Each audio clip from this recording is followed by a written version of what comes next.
Bismillahirrahmanirrahim. Assalamu alaikum students. Welcome you all on Online Dots 99. Here is Rahil Ahmed. As you know that we are discussing about thermodynamic. So far we have discussed up to heat capacity. Last time we discussed about heat capacity. ठीक है, heat capacity पे हमने एक detail lecture लिया. आज के इस lecture के अंदर हम एक नेक्स्ट टॉपिक पे बात करेंगे. बल्कि मेन टॉपिक को स्टार्ट करने से पहले आज हम चंद एक बेसिक टर्म्स पे बात करेंगे, क्योंकि इसके बाद जो हमारे टॉपिक आ रहे हैं those are very much important topic. Hess law और उसके बाद बॉर्न हैबर साइकिल पे बात करेंगे. इस थर्मोडायनामिक के अंदर born Haber cycle and hedge law दोनों बहुत ही ज़्यादा इम्पॉर्टेंट टॉपिक हैं. बहुत सारे क्वेश्चंस इन दोनों टॉपिक से बनते हैं. तो आज के इस लेक्चर के अंदर हम हेज लॉ और बॉर्न हैबर साइकिल को अंडरस्टैंड करने के लिए कुछ बेसिक टर्म्स पे बात करेंगे. फिर नेक्स्ट लेक्चर्स के अंदर हम उन पे बात करेंगे. अच्छा, बेसिकली याद रखें, हम पहले एक टर्म को क्लियर करते हैं. कैलोरीमीट्री. कैलोरीमीट्री, अगर आप थोड़ा सा इस वर्ड को मैं खोल के लिखूं तो आपने एक वर्ड सुना होगा, calories. Calories is what? Unit of energy. Unit of energy आप इसको कह सकते हो. Calories mean energy or heat. तो कैलोरीमीट्री, मीट्री देखिए, वर्ड मीट्री आपने बहुत जगहों पे सुना होगा. ये वर्ड भी मीट्री.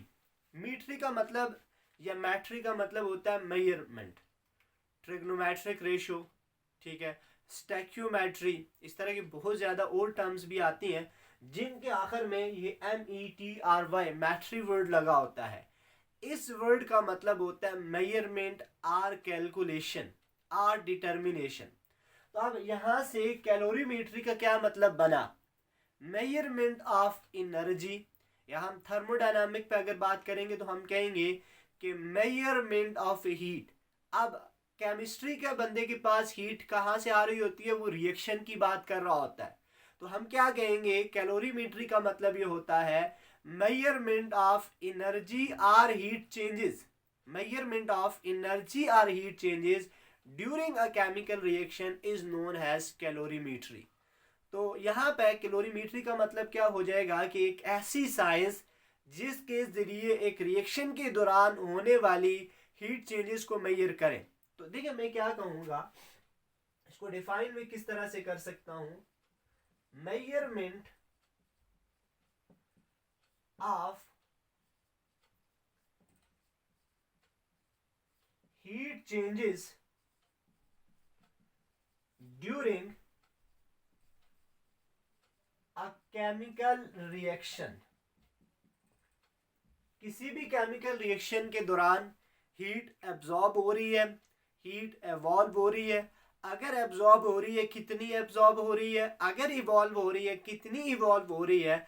इन तमाम बातों की कैलकुलेशन को, इन तमाम बातों की फाइंड आउट करने को हम क्या कहेंगे? कैलोरीमेट्री. ठीक है. तो इसी के बाद इसी को फाइंड आउट करने के लिए, यानी कि हीट को ही फाइंड आउट करने के लिए हम हेज लॉ को यूज करते हैं.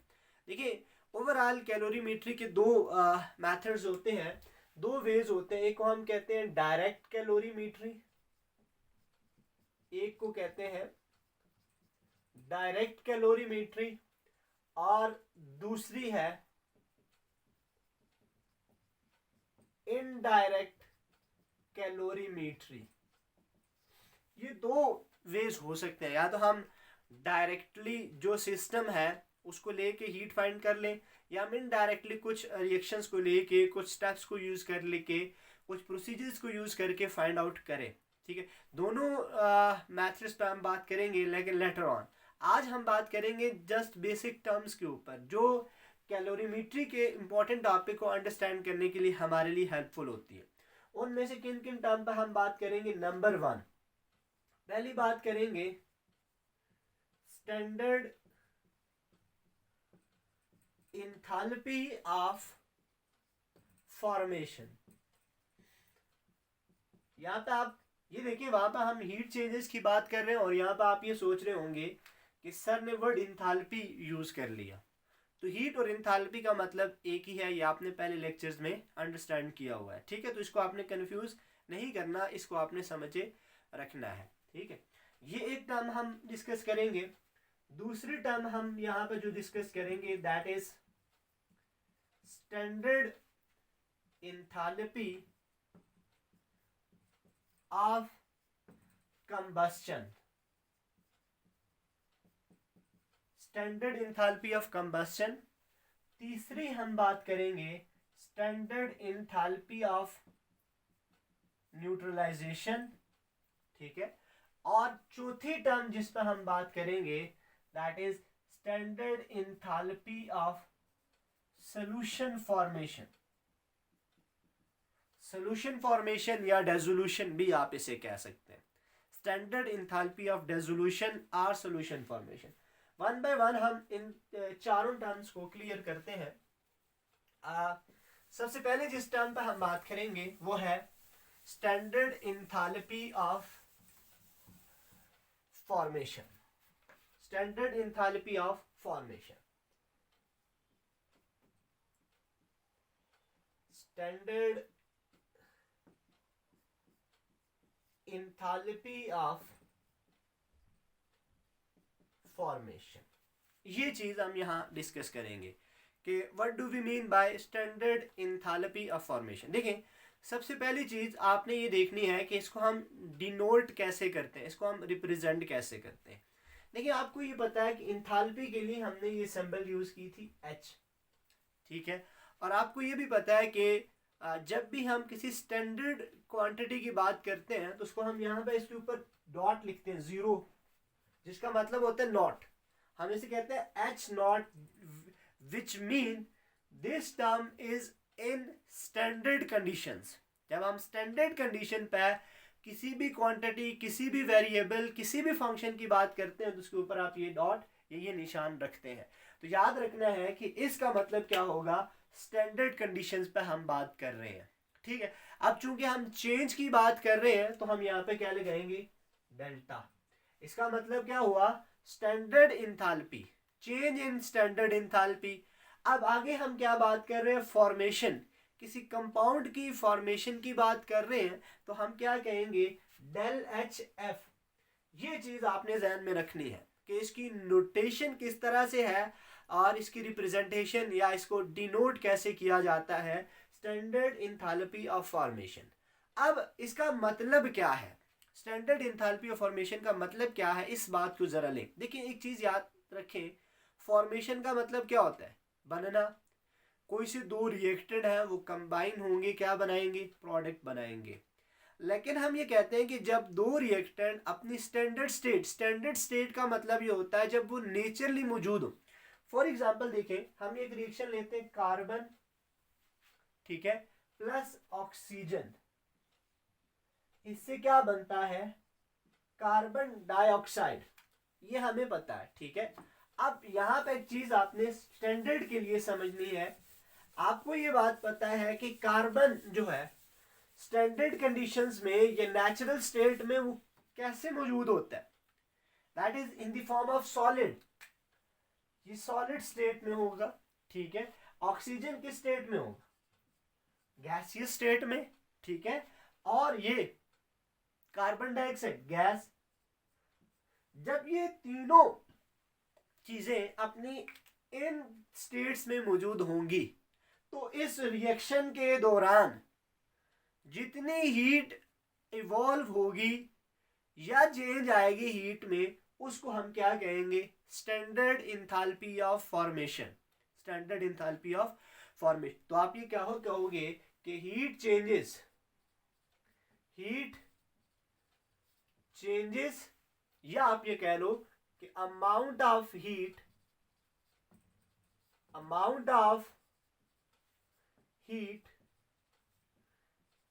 evolve or absorb, amount of heat evolve or absorb when 1 mole of a product is formed from reactant formed from reactant in their standard state.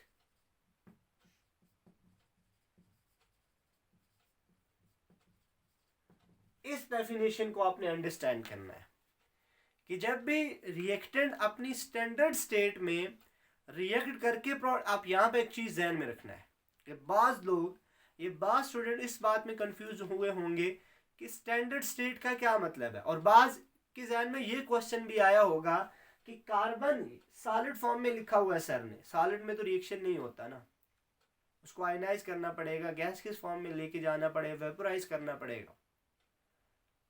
तो फिर इट्स ओके कि हम उसे पहले आयोनाइज करेंगे या उसको वेपोराइज करेंगे, वो सारी हीट हमें प्रोवाइड करना पड़ेगी।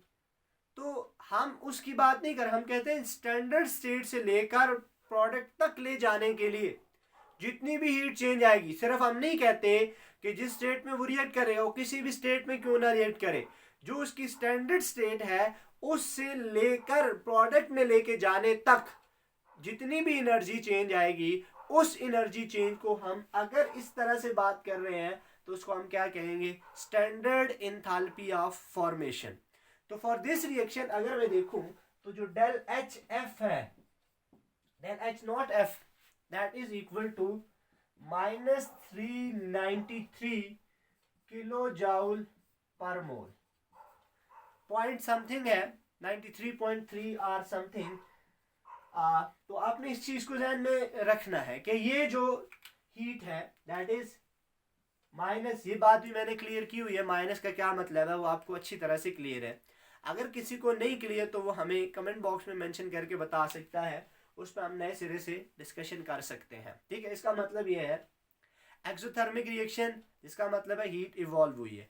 तो फॉर दिस रिएक्शन जो स्टैंडर्ड एंथैल्पी ऑफ फॉर्मेशन है वो कितनी है, -393। और आई होप ये टर्म आपको क्लियर हो गई होगी कि डेल एच नॉट एफ का क्या मतलब है कि जब भी रिएक्टेंट स्टैंडर्ड फॉर्म में रिएक्ट करके कोई प्रोडक्ट बनाएंगे, जो अमाउंट ऑफ चेंज आएगी उसको हम क्या कहेंगे, standard enthalpy of formation. That's okay.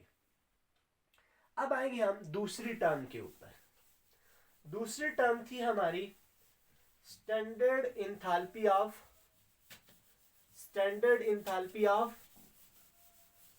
Combustion. Standard enthalpy of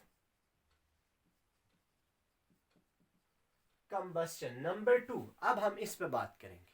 देखिए पहले उसी तरह से नोटेशन को देख लेते हैं, यहां तक आपको क्लियर, डेल एच नॉट ये आपको क्लियर। कंबस्शन के लिए सिंपल यहां पे आप क्या लिखेंगे, सी, जो आपको ये बताएगा कंबस्शन। और कंबस्शन का मतलब क्या है आपको पता है, burning in presence of oxygen. जब भी कोई चीज ऑक्सीजन की प्रेजेंस में बर्न करेगी उस प्रोसेस को आप क्या कहते हैं, कंबस्शन कहेंगे। देखिए CH4 plus O2, CH4 plus O2, इसको देखिए CH4 क्या है, गैसियस फॉर्म, ये क्या है, तो क्या बनेगा CO2 प्लस H2O और साथ में हीट रिलीज होगी।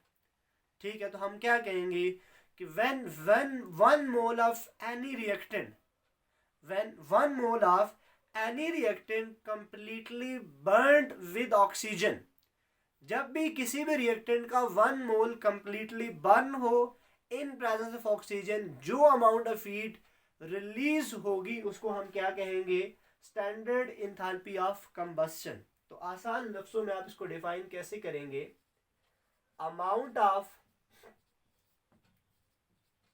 Heat evolve when 1 mole of a reactant, या आप ये कह लो कि 1 mole of any substance burned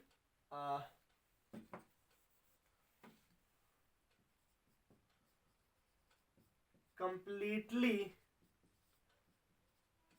in presence of oxygen, that is known as standard enthalpy of combustion.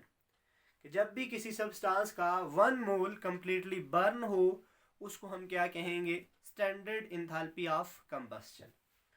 अब इस रिएक्शन के लिए अगर मैं देखूं तो जो डेल एच है for combustion that is round about -893.4 kilo joule per mole. ये वैल्यू याद होने की जरूरत नहीं है आपको, जस्ट मेन और इम्पोर्टेंट चीज कि ये इसका मतलब क्या है कि स्टैंडर्ड इंथैल्पी ऑफ कंबस्शन का क्या मतलब। आई होप ये बात भी आपको क्लियर होगी कि स्टैंडर्ड इंथैल्पी ऑफ कंबस्शन का क्या मतलब है। इट्स ओके, ठीक है। अब हम थर्ड टर्म पे आएंगे, standard enthalpy of what, standard enthalpy of neutralization. ये तीसरी हमने बात की थी। नंबर 3, स्टैंडर्ड इंथैल्पी ऑफ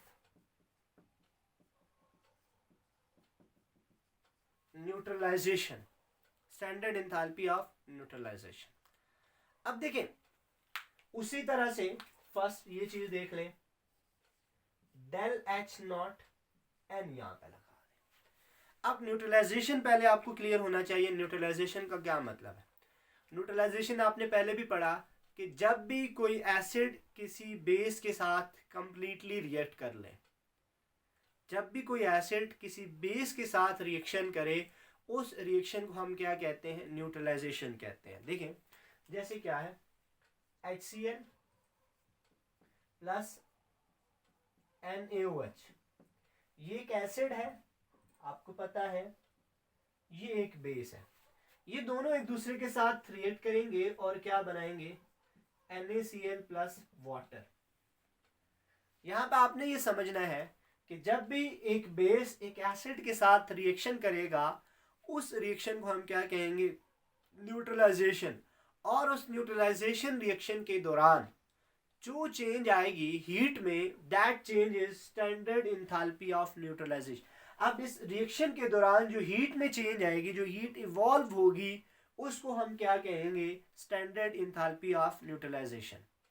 ठीक है, तो यहाँ पे इस बात को समझना है, आपने ये बात पढ़ी हुई है न्यूट्रलाइजेशन रिएक्शन में कि मेन जो रिएक्टेंट होते हैं वो क्या होता है, H पॉजिटिव और OH नेगेटिव, ये मेन रिएक्शन होता है। बाकी इसमें ये जो आपके पास सोडियम पॉजिटिव और Cl negative, these do not react. जैसे एक रिएक्शन होता है उस तरह से ये रिएक्ट नहीं करते, दो आइंस बने, दोनों ने आखिर combine, that's why these are known as spectator ions. इनको हम स्पेक्टेटर आइंस कहते हैं और मेन रिएक्शन इन दोनों के बीच में होता है। तो इसका मतलब है न्यूट्रलाइजेशन रिएक्शन क्या हुआ कि reaction of H plus with OH negative. तो इट्स मीन कि during reaction of 1 mole of H plus ion with 1 mole of OH negative ion, जो अमाउंट ऑफ हीट रिलीज होगी that is basically standard enthalpy of neutralization. तो आप मैं इसको define कैसे करूंगा, amount of heat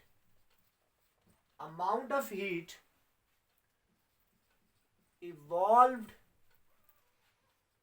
when 1 mole of H plus ion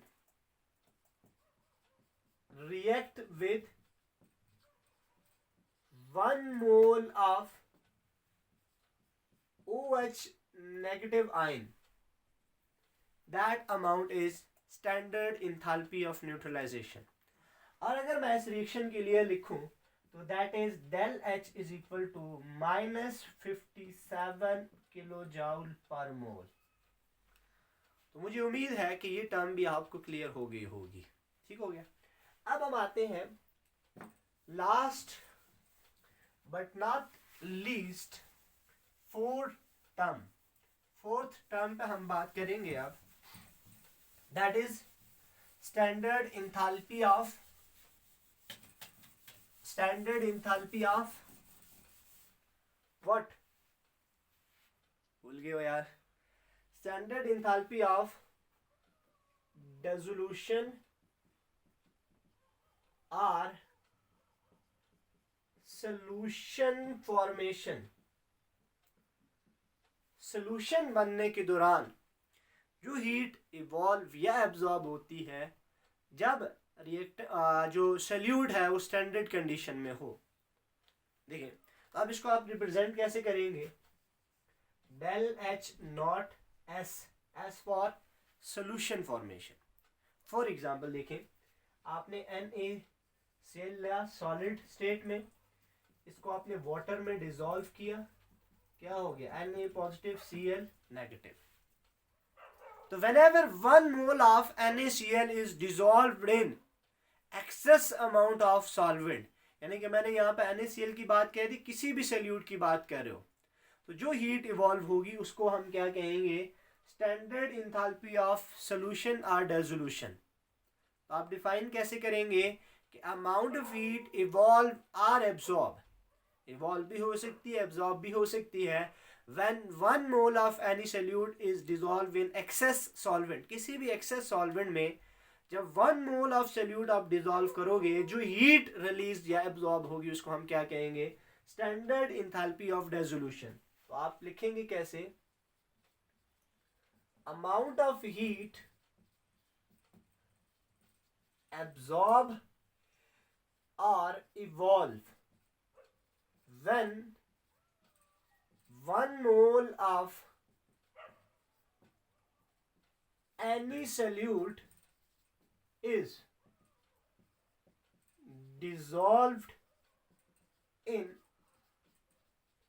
excess of solvent, that amount is standard enthalpy of dissolution or solution formation। तो इस reaction के लिए मैं अगर लिखूं तो क्या होगी, del H S not is equal to -23 kilo joule per mole. ये जो न्यूमेरिकल वैल्यूज में लिख रहा हूँ that may be somehow different, ये हो सकता है थोड़ा बहुत डिफरेंट हो, लेकिन हमें उस न्यूमेरिकल डिजिट से इतना ज़्यादा कंसर्न नहीं है, हमें मेन कॉन्सेप्ट से हमारा कंसर्न मेन और इम्पोर्टेंट है कि हमें मेन टर्म की अंडरस्टैंडिंग होनी चाहिए कि मेन बात क्या है, उसके पीछे मेन कॉन्सेप्ट क्या है। न्यूमेरिकल वैल्यूज़ बाज़ लोगों को करेक्टली रिमेंबर रहती हैं, बाज़ लोगों को करेक्टली रिमेंबर नहीं रहती, दीज आर कांस्टेंट वैल्यूज़, इनमें कंफ्यूज होने की ज़रूरत नहीं है, ठीक है। तो आपको बेसिकली ये बात पता होनी चाहिए डेल एच नॉट एस का मतलब क्या है, ठीक है। ये वैल्यू आपको याद हुई है या नहीं हुई, it's not much more important, ये इतना ज़्यादा इम्पोर्टेंट नहीं है, तो मेन चीज़ आपने समझनी है। तो आई होप आज के लेक्चर के अंदर आपको ये चारों टर्म्स अच्छे से क्लियर हो गई होंगी।